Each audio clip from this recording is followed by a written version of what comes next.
Hey guys, Megan Kelly here. Like millions of you, I love true crime content. So this summer, we created the show I always wanted to listen to. We're calling it MK Confidential.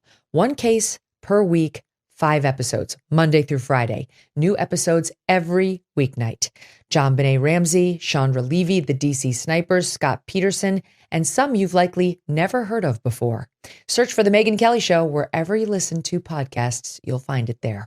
Hey, it's Ryan Reynolds here from Mint Mobile. Now, I was looking for fun ways to tell you that Mint's offer of unlimited premium wireless for $15 a month is back. So I thought it would be fun if we made $15 bills. But it turns out that's very illegal. So there goes my big idea for the commercial. Give it a try at mintmobile.com/switch. Upfront payment of $45 for 3 months, $90 for 6 months, or $180 for 12-month plan required. $15 per month equivalent. Taxes and fees extra. Initial plan term only. Greater than 50 gigabytes may slow when network is busy. See terms. This is the third in a 3-part series, and the third episode in our latest season covering unsolved homicides in the United States.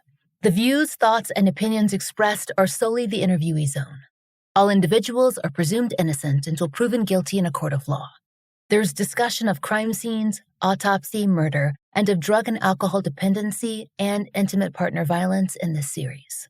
For resources, please reach out to 800-799-SAFE or 7233 or thehotline.org.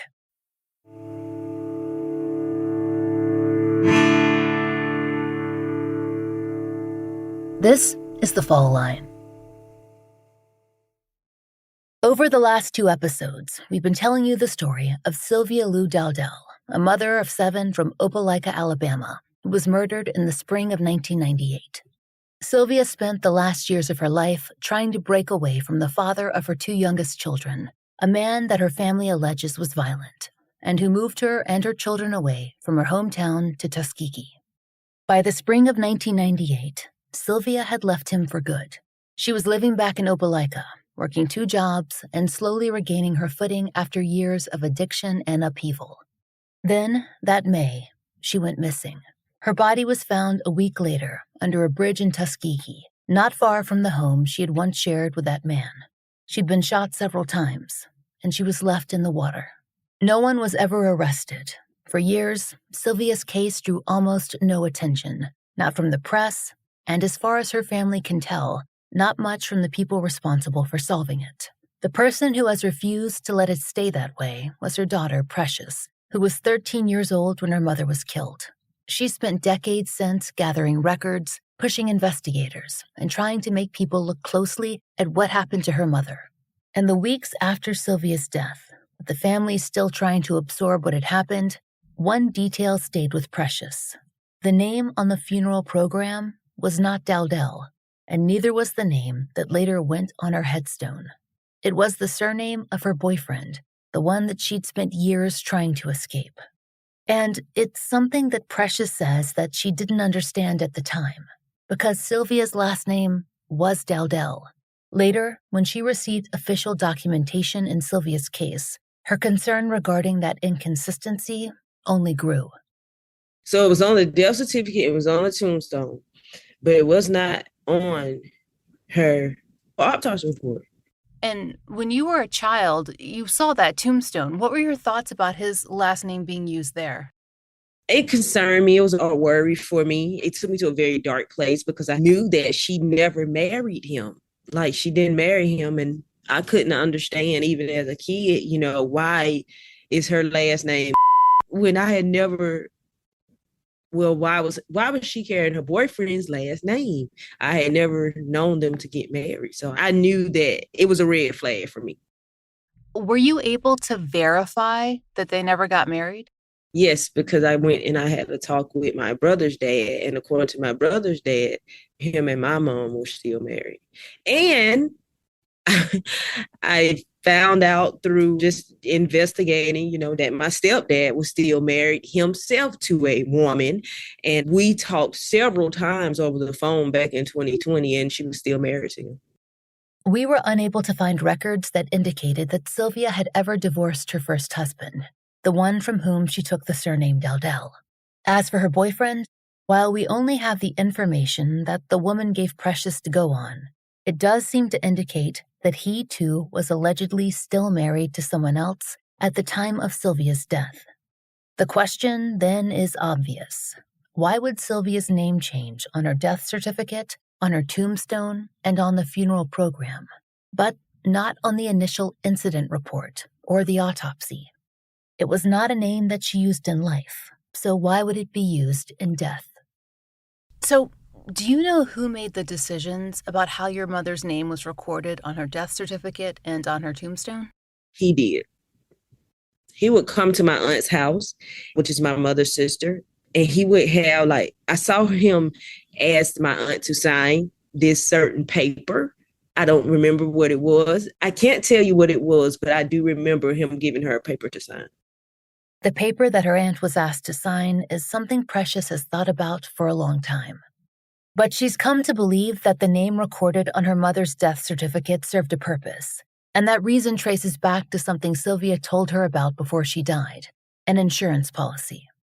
Let me ask you about the insurance policy. That's something you and your brother have both talked to me about. Can you sort of walk me through when you found out about it, what it showed, what you understand about it, what documentation you have? When I first found out about it, I was a kid. And she's like, I just let him take out an insurance policy on me through his job. And I was like, And she said I think she said the numbers were around somewhere between $150,000. I'm not exactly sure because I was young then.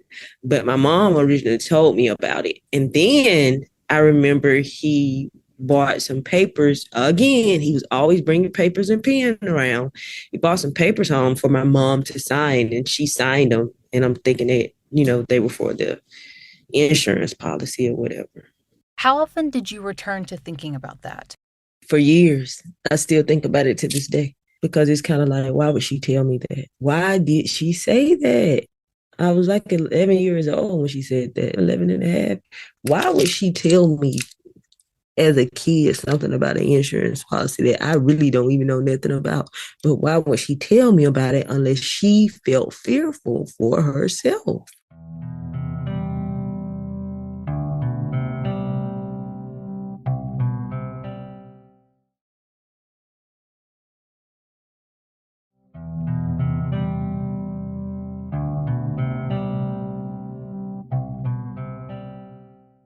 Precious told us that her questions concerning the insurance policy are layered, and they're not something that she, nor we, can get easy answers to.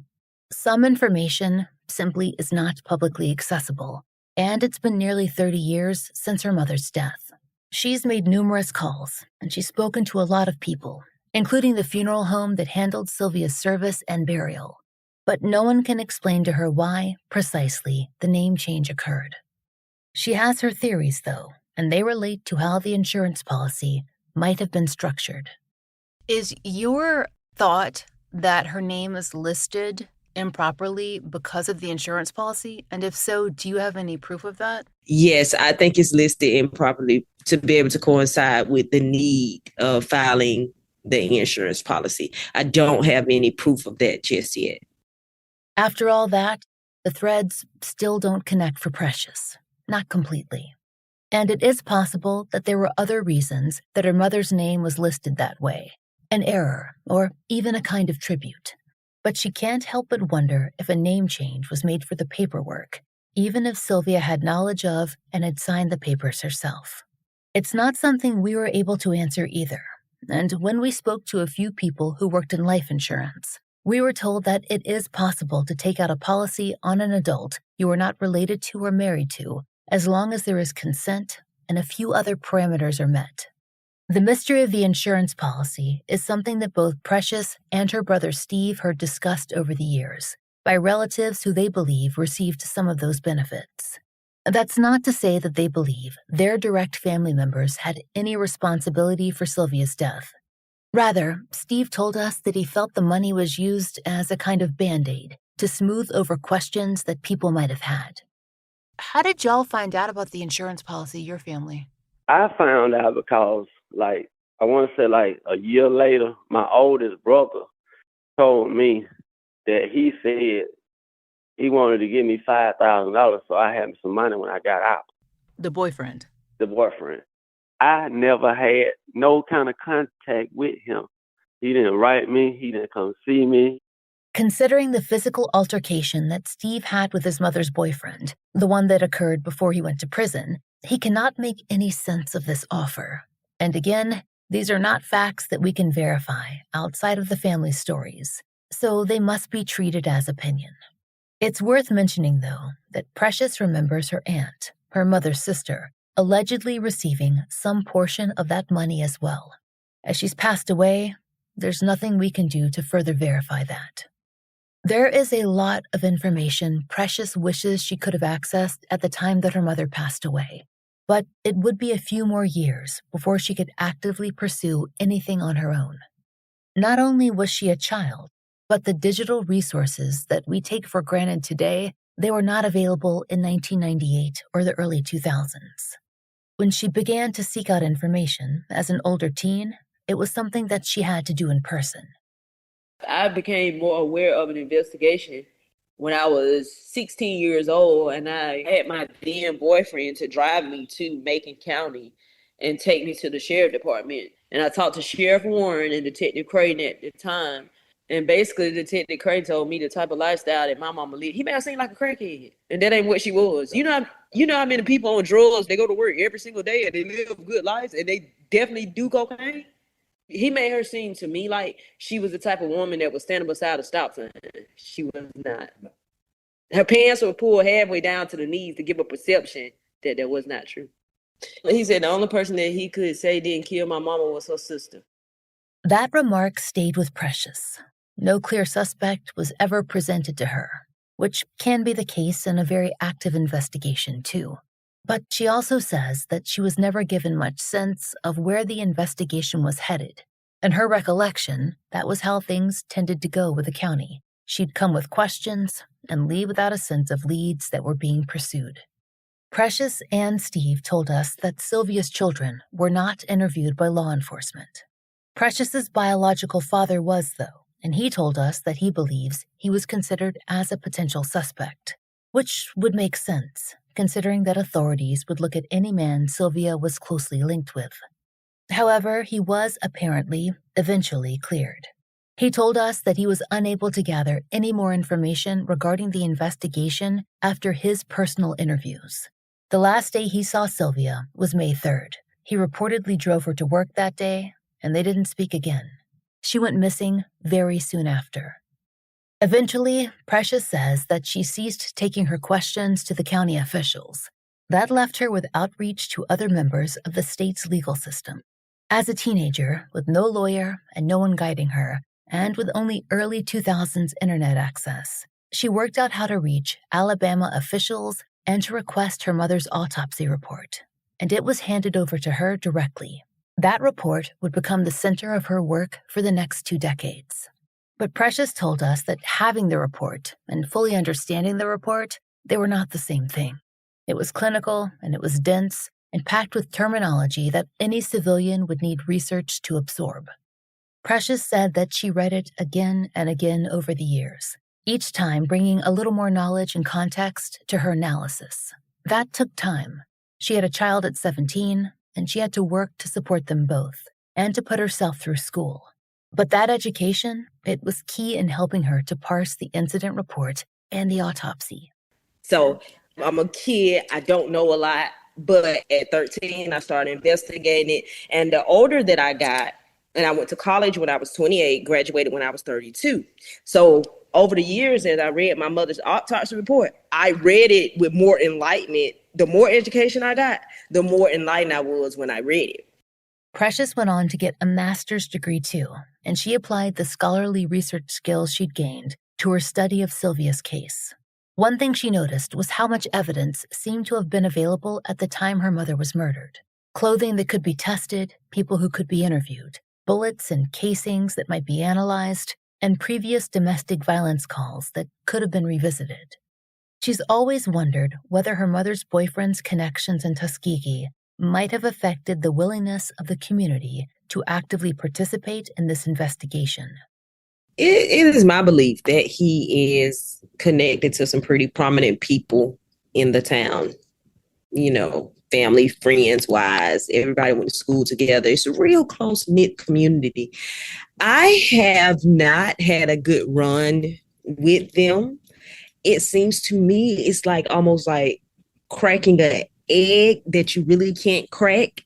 They just won't let you in. There's an order of operation that you must follow. If you want to be respected, follow it. Now, sometimes you might have to break a couple of rules.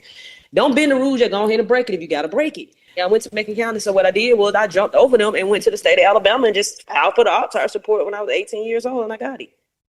And I read it, and when I read it for years and years and years, and I kept fighting, and I kept pushing, and every so many years, I would go to the sheriff's department, and I would be turned away, and nobody was there, and somebody's busy. I would basically be pushed off.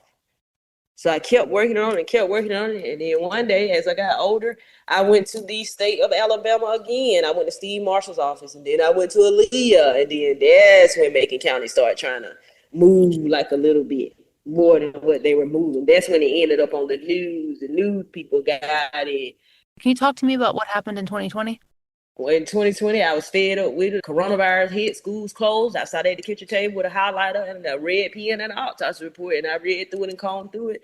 And I got tired of it. And one day I went to my school and I typed up a reward letter for $5,000 and headed straight to Macon County. And me and one of my students, she was in the second grade at the time, we ran through every parking lot in Macon County and handed out those flyers. We went to the grocery stores, asked the manager, can we post them in the grocery stores?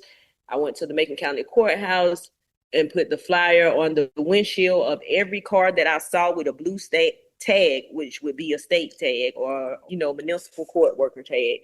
And by the time I was back in Phoenix City, Lewis Maxwell, I think he's a Macon County commissioner, he called me and he said he wanted to help me get justice. He posted on his Facebook page and everything. He was very helpful. By the time I hung up the phone with him, Andrew James from, I think it was WRBL maybe, he was calling me for an interview. I'm thinking, hey, he wants to interview 2 weeks from now. This is on a Monday. By that Wednesday, I was doing an interview with the news channel. And I thought we were going to do it at the sheriff department. But when we got there, he was like, nah. He was like, take me to where your mama was found. I went to the federal building in Montgomery. And I told the head lieutenant what had happened. And we sat and we talked. He said, you determined you came here on a Friday at 4 o'clock. Normally, I wouldn't even been here. And you wouldn't have been here on a Friday. Nobody comes on a Friday, but he listened to me and he said, if you go give me some information, he said, I'll push you. He said, I'll prosecute. He said, but you got to go give me some information first. Basically, I got to investigate it. I got to bring him something he can investigate. And I went and got a weird looking death certificate that was typed over. I went and showed him that my stepdaddy lived 12 to 15 minutes away. I went and showed him what he needed. And in September, I was in the Macon County courtroom with a Macon County sheriff deputy and an agent from the Alabama Bureau of Investigation and the Macon County District Attorney's office. And they heard me loud and clear. When I finished, the sheriff deputy asked me, he said, what did you say you were? I said, I'm a teacher. He said, no, you're not. He said, you're a lawyer. You got to go to law school.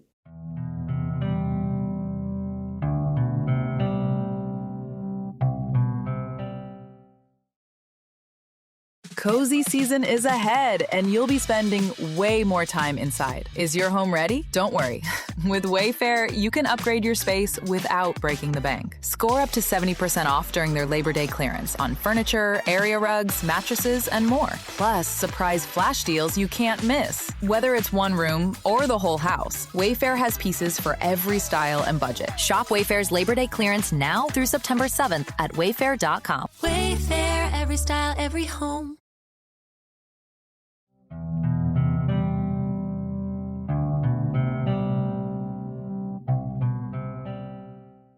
By the time Precious stood in that courtroom, she had spent years learning everything the original documents could tell her.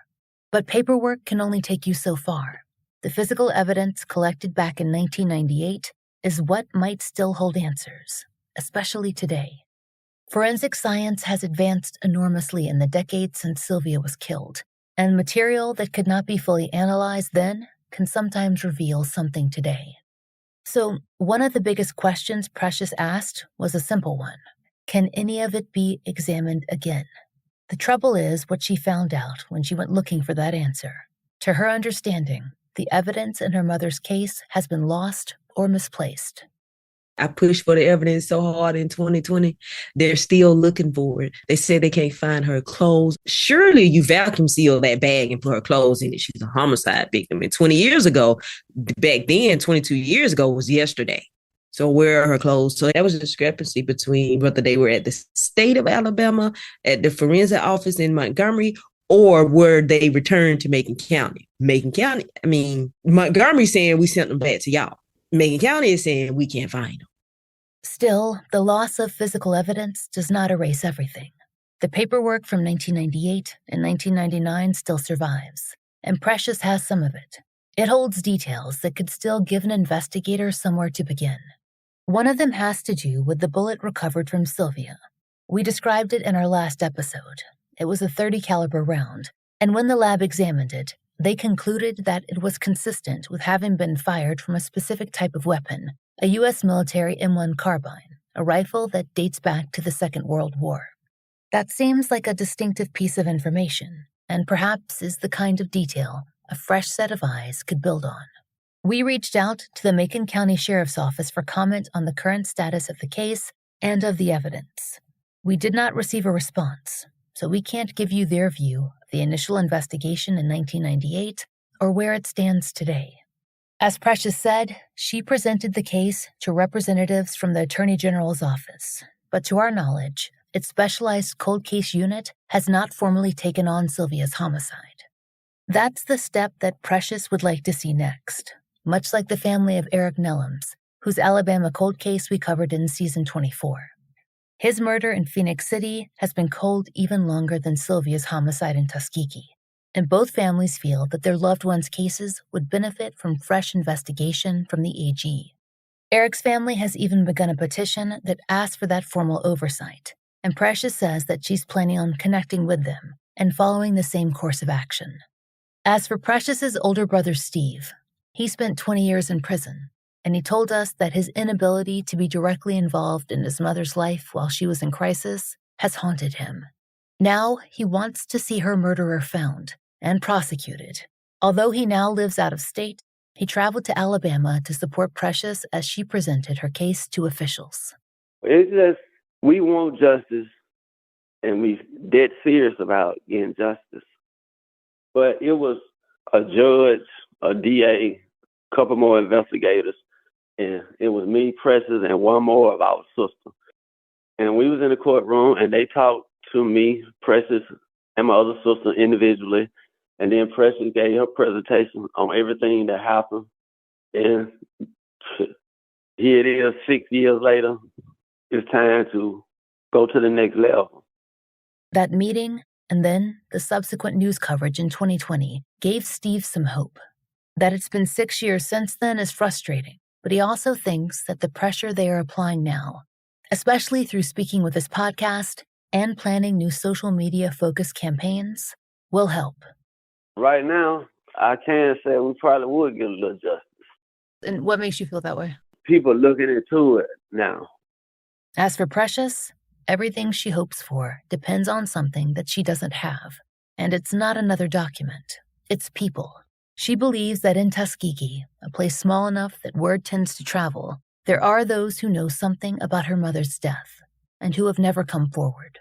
So we asked her what she would say to them now. To have a humble heart of compassion and to walk forward in my shoes as if they were your shoes. Do what you would want someone to do for your family. Do what you would want someone to do for you. If you know, you know. And if you would want somebody to step up for you or your family, then you step up and you do the same for someone else. I want justice for my mom, and I don't want it to happen to another woman or another little girl. I want them to recognize that this did happen and put things into place where it does not happen again. Give it some policies and procedures that keeps it from happening again. How has this affected your life in terms of how you live professionally, how you live as a mother, the way you view the world? How has it shaped you in that way as an adult? My motherhood, it definitely took a toll on my motherhood. It has shaped me in many ways as it relates to my level of professionalism. I always want to see mothers and daughters and sons and daughters together without any riffraff. I always want to see them like love each other. I always want to see families together. It's made me where I want to help families come together through any trials they may be up against. I had my son when I was 17. So that stopped me from being able to go to college when I was, supposed to immediately after high school. And then I had a lot of trauma from my mom's death, and I didn't have my mom to, help me through college. So that was a lot for me. So I ended up going to college when I turned 28. I started off at community college in Phoenix City, Alabama, at Chattahoochee Valley Community College. And I went on to Auburn, Montgomery, and graduated with a degree in elementary education. I graduated cum laude. I was so shocked about it, but I did. I pushed through it, and I went on to University of West Alabama and earned my master's in elementary education, and I have a certification in special education. I never said I want to be a teacher, but I think what happened to me is all the heartache, all the pain, all the not having pushed me into a place of wanting to be in a position where I could change lives, where I could make a difference. I could make an impact in the most hugest, biggest way for children that were victims of gun violence like I am. And that kind of made me, and being a teacher also kind of made me operate from a place of integrity, just having values, just having morals, just having a sense of empathy. It forced me I was able to heal a lot of my childhood wounds through becoming a teacher. I never said I wanted to be a teacher. I don't know. I just stumbled across it, and I love it. And going back and actually being a teacher in a community where my mom was killed, where people withhold information from me, and I still go there and give my all every single day as a preventative measure of this not happening again. Now, I won't say that criminals won't always exist, because they probably will always be here. But I do believe this: if a criminal is educated, then you probably lessen your chance of them becoming a murderer and, shooting their girlfriend, if you give them a strong enough foundation in their education. So I go there every day in hopes of, okay, I know that my mom's crime happened here. I know for a fact, because I work in this community now, that I know her killer came from within this community. How can I help prevent this from happening again? So if I have to show up every day and give my all and teach my all in a community that I know failed my mom, I would rather not fail them. The murder happened. I cannot change it. It happened.